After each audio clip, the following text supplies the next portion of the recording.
Selamat datang kembali di pembahasan mendalam kita. Hari ini, kita punya topik yang seru banget nih buat Anda. Betul. Kita bakal kupas tuntas bab 7 dari buku Solusi Hormon. Seimbangkan hormon Anda untuk memutar balik waktu. Judulnya aja udah menarik ya. Iya kan? Fokus kita kali ini bener-bener mau bongkar peran krusial hormon. Zat kimia yang nggak kelihatan ini, tapi ngatur semuanya. Semuanya loh, mulai dari cara otak kita kerja, kesehatan tubuh, penampilan fisik, bahkan proses penuaan kita. Nah, misi kita hari ini, ya buat menggali pemahaman lebih dalam. Gimana sih caranya menyeimbangkan hormon ini? Katanya bisa kayak mutar balik waktu gitu. Ya, bukan harfiah mutar waktu sih, tapi lebih ke mengembalikan energi, vitalitas, yang mungkin Anda pikir udah hilang gitu aja. Dan ini bukan cuma teori kosong kan? Sumbernya langsung kasih contoh kuat nih. Misalnya disebutin soal hormon tiroid. Ah, tiroid ya? Kalau rendah, itu nggak cuma bikin lemes loh, tapi beneran bisa nurunin aktivitas di seluruh otak Anda. Bayangin aja. Jadi kayak lampu redup gitu ya di otak? Persis. Akibatnya ya, itu bisa merasa depresi, susah fokus. Ini bukan cuma perasaan, tapi beneran ada perubahan fisik di otak. Ada gambarnya malah di buku. Iya, pemindahan otaknya itu jelas banget bedanya. Atau contoh lain, cerita Tanah, istrinya penulis buku itu. Oh iya, Tanah. Yang kelihatannya sehat banget itu kan? Betul, dari luar super sehat, bugar, makannya bener. Tapi pas dicek, testosteronnya malah tinggi. Loh kok bisa? Karena PCOS, sindrom ovarium polikistik. Nah, ini ngaruh ke siklusnya, ke kulitnya, kolesterolnya naik, bahkan resistensi insulin. Padahal kelihatannya fit banget. Wah, itu contoh bagus banget ya gimana hormon ini bekerja di balik layar gitu. Persis. Bahkan saat penampilan luar kita tampak ideal, dalamnya bisa jadi beda ceritanya. Oke, ini makin menarik. Mari kita mulai urai satu-satu. Jadi, apa sih sebenarnya hormon itu? Kenapa mereka sepenting itu buat kita? Intinya gini, hormon itu kayak pembawa pesan kimiawi. Kurir super efisien di dalam tubuh kita. Kurir ya? Iya, mereka jalan-jalan lewat aliran darah. Tugasnya ya bawa pesan, bikin komunikasi antara otak sama organ-organ tubuh lainnya jalan lancar. Jadi mereka yang ngatur semuanya dong? Hampir semuanya. Pertumbuhan, mood kita, metabolisme, fungsi seksual, tidur, nafsu makan, wah daftarnya panjang banget. Semuanya diatur sama hormon ini. Oke, kurir internal, saya suka analogi itu. Nah, di sumber ini ada fakta yang bikin saya, kaget dikit sih, bahan baku utama hormon itu katanya kolesterol. Nah, ini dia. Bukannya kita selalu dibilangin, awas kolesterol, kolesterol jahat gitu kan? Itu persepsi umum banget, tapi ya simplifikasi yang berlebihan. Kolesterol itu justru esensial loh. Esensial, gimana tuh? Otak kita aja nih, sekitar 60% berat keringnya itu lemak. Dan kolesterol itu komponen vital di sana. Nah, tubuh kita itu pakai kolesterol sebagai, blok bangunan dasar. Blok bangunan buat bikin hormon? Tepat buat bikin berbagai hormon steroid. Sumber ini ngenalin konsep, istilahnya hormonal cascade. Rangkaian hormon, gitu. Cascade, kayak air terjun gitu. Bisa dibayangin gitu. Atau kayak pohon keluarga hormon. Dimulai dari satu hormon induk, namanya pregnenolon. Nah, pregnenolon ini juga dibuat dari kolesterol. Oke, jadi dari kolesterol jadi pregnenolon, terus? Dari situ, baru deh bercabang. Jadi hormon-hormon lain kayak DHE, kortisol, testosteron, estrogen, progesteron, semuanya saling nyambung. Wow, jadi fondasinya sesuatu yang sering kita anggap musuh. Ini benar-benar ngubah cara pandang ya? Iya kan? Makanya penting paham dasarnya dulu. Dan dampaknya, wah, luas banget ya. Cara kita mikir, merasa, bertindak, sampai penampilan. Oke, mari kita telusuri beberapa pemain kunci di orkestra hormon ini. Mulai dari tiroid dulu deh, yang tadi udah disinggung. Siap. Tiroid ya, kelenjar kecil di leher bentuknya kayak kupu-kupu. Ini dia master pengatur metabolisme kita. Master pengatur ya, di buku ini pakai analogi bagus tuh, kayak tombol idle atau langsam di mobil. Nah, itu pas banget analoginya. Tiroid ini yang nentuin seberapa cepat atau lambat mesin tubuh kita jalan. Dan kalau langsamnya kerendahan, kayak hipotiroidisme kasusnya Oprah Winfrey, kan disebut juga di sini. Iya, itu contoh yang terkenal. Makanya tadi disebut kayak lampu meredup. Jadi rasa capek banget, mood jelek, depresi, sampai kabut otak, susah mikir jernih itu bukan cuma di kepala doang ya, ada dasar fisiknya. Tepat sekali. Ada dasar fisiologisnya. Kondisi utamanya kan ada dua ya, hipotiroidisme, ini kelenjarnya kurang aktif. Gejalanya yang tadi itu ya, lemes, depresi, kabut otak. Iya, ditambah lagi biasanya berat badan naik, kulit kering, rambut rontok, nggak tahan dingin. Nah, kebalikannya itu hipertiroidisme. Ini yang terlalu aktif. Betul, kelenjarnya terlalu aktif.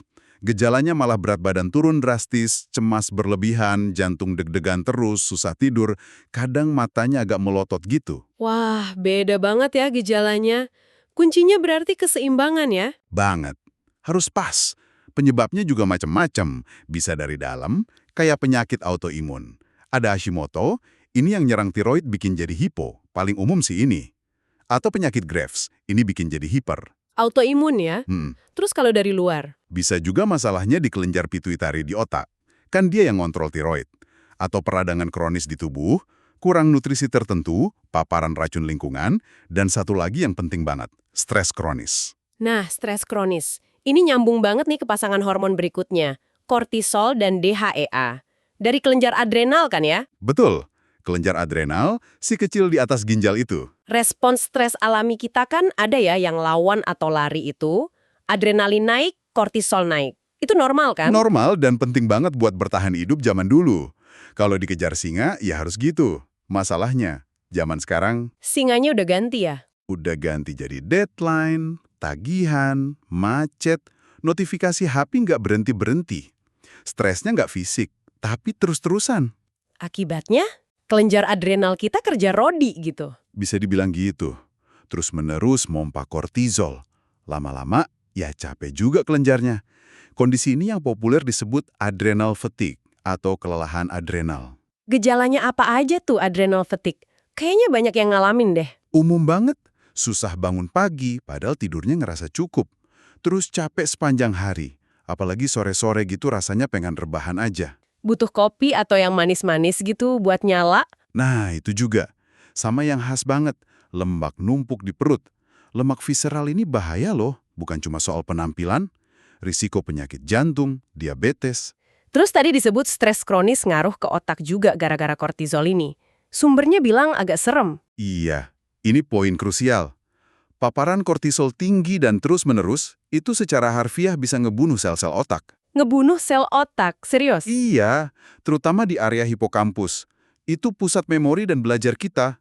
Makanya kalau stres berat, terus-terusan, kita jadi pelupa, susah konsentrasi. Nyambung kan? Nyambung banget, pantesan. Terus DHEA perannya di mana di sini? Nah, DHEA ini juga diproduksi sama kelenjar adrenal. Dia ini kayak penyeimbangnya kortisol. Semacam yin dan yang gitu. DHEA juga bahan baku buat hormon seks, testosteron, dan estrogen.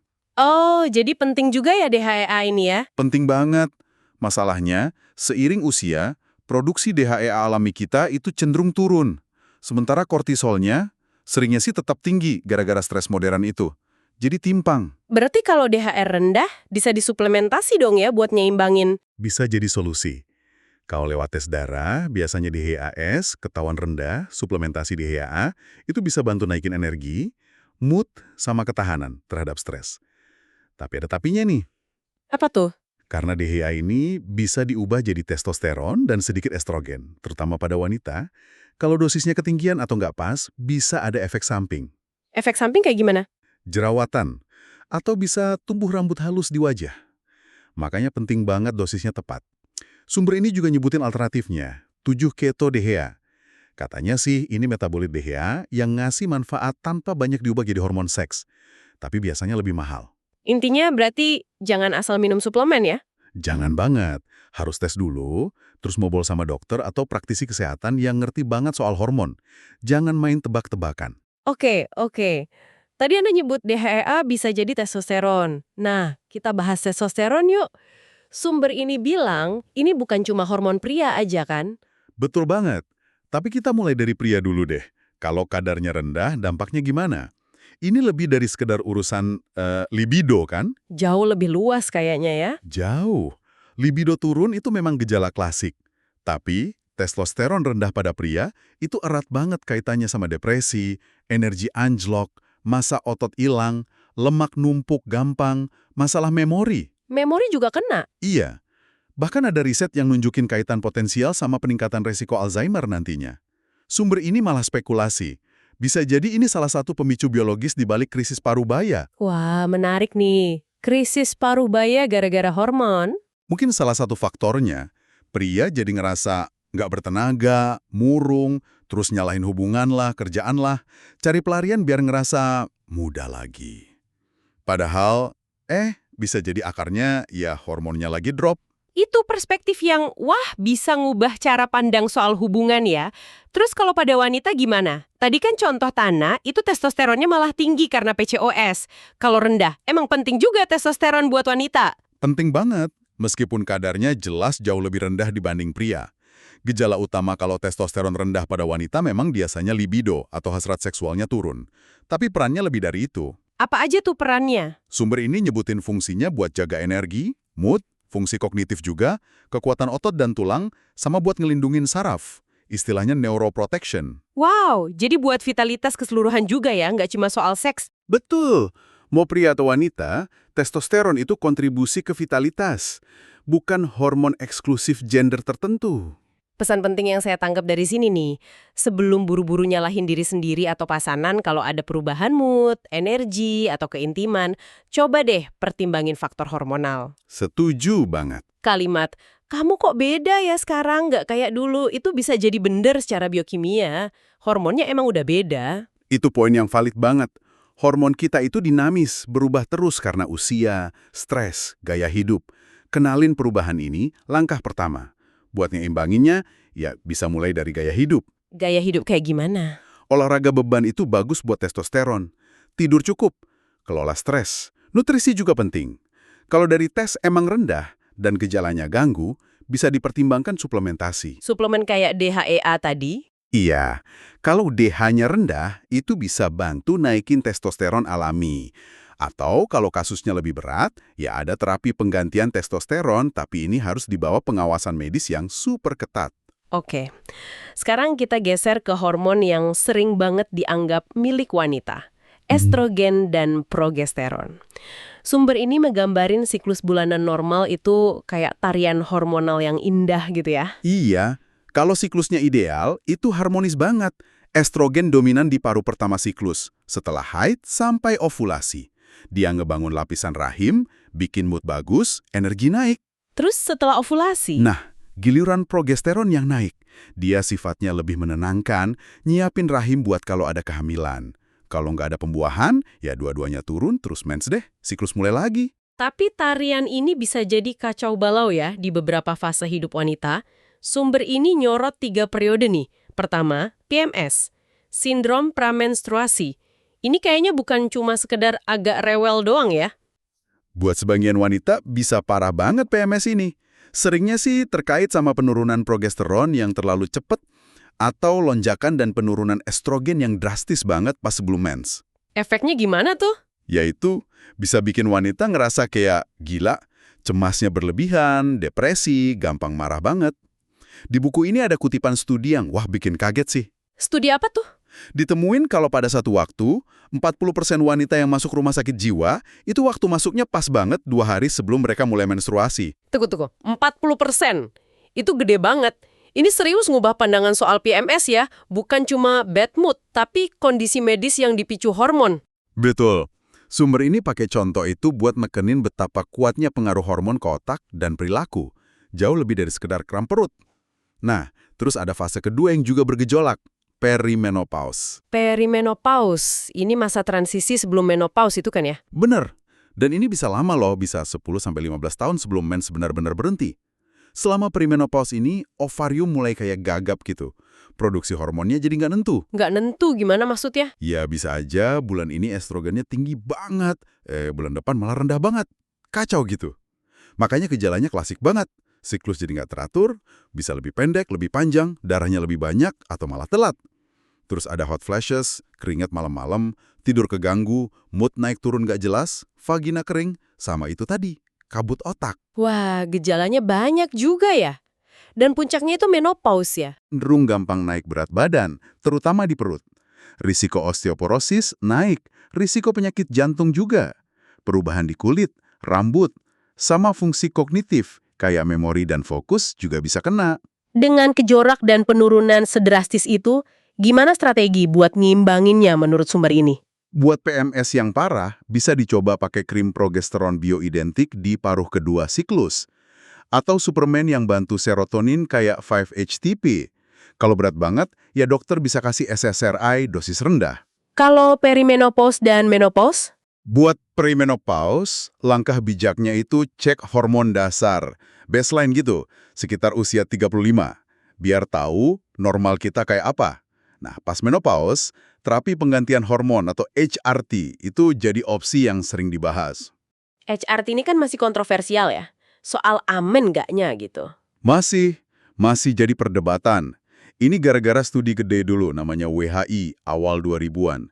Hasilnya waktu itu bikin heboh karena nunjukin ada peningkatan risiko penyakit jantung sama kanker payudara. Nah, itu dia yang bikin orang takut kan? Iya, tapi penting banget dicatat, studi itu pakai kombinasi estrogen dari kuda, Premarin, sama progestin sintetis, Provera. Pemahaman kita sekarang udah jauh lebih maju.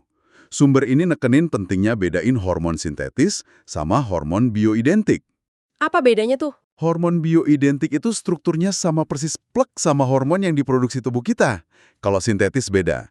Nah, banyak studi baru, termasuk yang dari UCLA dikutip di buku ini, nunjukin kalau HRT bioidentik, apalagi kalau dimulai pas awal-awal menopause, ada istilahnya timing hypothesis, itu nggak cuma aman, tapi bisa bermanfaat. Manfaatnya apa aja? Bisa ngelindungin fungsi otak, jaga kesehatan tulang, jantung, dan pastinya ngatasin gejala menopause yang ganggu banget itu. Tapi ya, keputusan soal HRT ini personal banget. Harus diskusi mendalam sama dokter yang benar-benar paham seluk-beluknya. Selain HRT, ada pendekatan alami nggak yang disaranin? Oh, tentu ada. Fondasinya sih tetap gaya hidup sehat ya.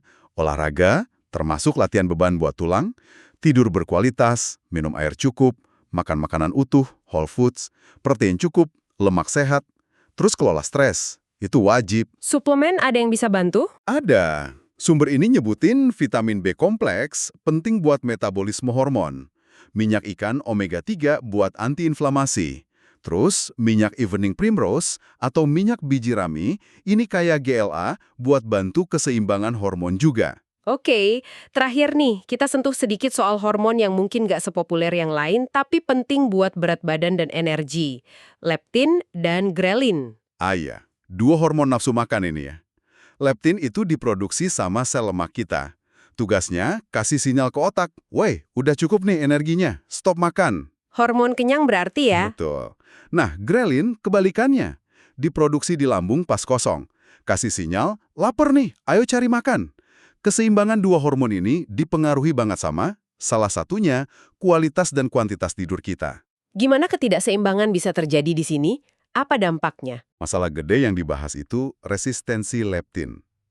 Ini sering terjadi pada orang yang kelebihan berat badan atau obesitas. Resistensi leptin. Maksudnya? Mereka kan punya banyak sel lemak, jadi kadar leptin di darahnya sebenarnya tinggi. Tapi otaknya jadi kayak tuli gitu sama sinyal leptin. Nggak ngerespon. Akibatnya, ya nggak pernah ngerasa benar-benar kenyang, pengen makan terus, padahal cadangan energi udah numpuk. Wah, itu lingkaran setan ya. Terus hubungan sama tidur gimana? Kurang tidur itu ngacauin dua ini secara langsung. Leptinnya turun, jadi nggak gampang kenyang. Grelinnya naik, jadi lebih gampang lapar. Apalagi laparnya ke makanan yang tinggi karbohidrat sama gula. Pantesan kalau begadang bawaannya pengen ngemil yang manis-manis ya? Nah, itu salah satu mekanismenya. Makanya kurang tidur kronis itu erat banget kaitannya sama kenaikan berat badan. Sumber ini juga nyebut soal sleep apnea. Kurang oksigen pas tidur itu bisa nurunin leptin juga. Jadi, ini bukan cuma soal kita lapar atau kenyang biasa ya. Gangguan hormon ini, misalnya karena kurang tidur, benar-benar bisa ngebajak tubuh kita buat nambah berat badan dan milih makanan gak sehat. Terus gimana nyeimbanginnya? Kalau buat leptin dan grelin ini, kuncinya lebih banyak di perilaku sih.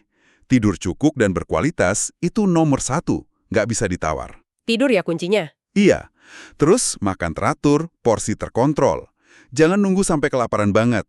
Hindari makan karena stres atau emosi. Jadi manajemen stres penting lagi kan di sini? Suplemen ada yang bisa bantu nggak buat ini? Suplemen pendukung tidur bisa bantu secara nggak langsung. Kayak L-tryptophan, atau 5-HTP, ini bahan baku serotonin dan melatonin. Akar valerian, kava-kava tapi hati-hati interaksinya, magnesium atau melatonin dosis rendah. Ini bisa bantu perbaiki kualitas tidur yang nantinya bantu nyimbangin leptin grelin juga. Oke, jelas banget ya dari pembahasan bab 7 ini, hormon itu bukan cuma satu-satu gitu kerjanya, tapi kayak orkestra yang kompleks saling terkait semua. Nah, apa artinya semua ini buat Anda yang lagi dengerin sekarang? Poin utamanya gini, keseimbangan itu segalanya. Kalau hormon Anda lagi harmonis, wah hadiahnya luar biasa. Pikiran lebih tajam, energi banyak, mood stabil, berat badan lebih gampang diatur, kulit lebih sehat, tidur enak, semangat hidup balik lagi. Sebaliknya, kalau nggak seimbang, Efek dominonya kerasa. Sekecil apapun gangguan di satu hormon bisa merembet kemana-mana. Pesan penting banget dari sumber ini buat Anda. Nggak ada tuh pendekatan satu ukuran pas buat semua kalau ngomongin hormon. jadi setiap orang beda-beda ya profil hormonnya? Unik banget. Dipengaruhi genetik, gaya hidup kita, usia, lingkungan. Beda-beda tiap orang. Jadi langkah pertamanya ya, kenali profil unik Anda itu sendiri ya. Tepat sekali. Kalau Anda ngerasain gejala-gejala yang nggak hilang-hilang, kayak capek terus, nggak jelas kenapa, mood naik turun drastis, susah banget ngatur berat badan, otak rasanya ngebul terus, susah tidur, libido turun, jangan pernah abaikan kemungkinan ada faktor hormonal di baliknya. Harus diperiksa berarti ya? Sumber ini sangat nyaranin buat periksa kalau ada curiga. Panel tes dasar itu mungkin bisa cek fungsi tiroid lengkap. Bukan cuma TSH aja, tapi hormon aktifnya juga, FRIT3, FRIT4. Sama antibodi tiroid buat ngecek kemungkinan Hashimoto. Apalagi selain tiroid, DHEAS, ini bentuk DHEA yang stabil di darah. Testosteron, total sama yang bebas. Estradiol, ini bentuk utama estrogen. Sama progesteron, ini diukurnya pas waktu tertentu di siklus kalau masih mens. terus kalau udah ada hasilnya, Nah, langkah paling pentingnya diskusiin gejala sama hasil tes ini sama dokter atau praktisi kesehatan yang benar-benar ngerti soal keseimbangan hormon. Bukan cuma sekedar lihat angka Anda masuk rentang normal lab yang kadang lebar banget itu, tapi lihat gambaran besarnya. oke, mari kita simpulkan nih. Hormon itu kayak penguasa tak terlihat ya, ngatur banyak banget aspek diri kita. Paham peran mereka dan proaktif jaga keseimbangannya, kayak yang dijelasin di bab 7 solusi hormon ini, itu benar-benar bisa jadi kunci buat ngerasa lebih baik, berfungsi lebih optimal, kayak muter waktu ke kondisi yang lebih prima gitu. Betul. Jadi, apa artinya semua ini? Ya jelas, merhatiin simfoni hormonal di dalam diri kita itu bisa bawa perubahan besar banget. Nah, sebagai pemikiran penutup nih, buat Anda bawa pulang nih, coba renungkan deh. Mengingat betapa eratnya hubungan hormon sama mood Anda, energi, pikiran jernih, berat badan, bahkan kualitas hubungan Anda. Kalau Anda bisa milih satu area aja dalam hidup Anda sekarang yang pengen banget Anda perbaiki, area mana itu? Dan coba pikirin, gimana kemungkinan peran hormon di balik masalah di area itu? Merenungkan ini aja udah bisa jadi titik awal yang kuat buat eksplorasi lebih lanjut. Wah, pertanyaan reflektif yang bagus banget itu. Oke deh, terima kasih banyak sudah menyimak pembahasan mendalam kita soal dunia hormon yang rumit tapi super menarik ini. Semoga ada wawasan baru yang bermanfaat buat Anda ya.